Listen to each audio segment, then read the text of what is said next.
ইফতারির সামনে রেখে দোয়া কবুল হয়। বিশ্বাস হয়? কি সামনে রেখে?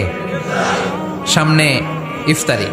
বসে থাকে আমরা তৃষ্ণায় সারাটা দিন, ছাতি ফেটে যায়।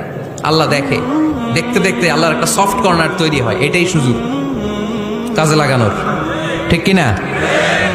মুমিন যোগ্য যে কোপ মারে, সময় মতো কাজ করে, ঠিক কিনা? আল্লাহ তখন ফেরেশতাদেরকে জিজ্ঞেস করে, এই ঘটনা কি? খায় না যে? খায় না কেন? আল্লাহ রোজা রাখছে। এগুলো কি? রোয়াবজা, পেঁয়াজ, আলুর চপ, বেগুনি, মুরগির রান খায় না। খায় না কেন? ওরা যে ক্ষুধার্ত, আল্লাহ আপনার ভয়ে। তাই কি চায়? আল্লাহ আপনার কাছে ক্ষমা চায়। ক্ষমা চায়, আল্লাহ রহমতের দরিয়ায় জোশ খেলে যায়। আল্লাহ তখন বলে, আমারে দেখছে নাকি ওরা? ফেরেশতারা বলে, না দেখে নাই। আমার জান্নাত জাহান্নাম দেখেছে? না দেখে নাই। আমারে না দেখে, জান্নাত জাহান্নাম না দেখে আমার এত ভয় করে। যাও, আজকের এই রোজার বিনিময়ে এখন বান্দা যা চাইবে সব কবুল করে নেব।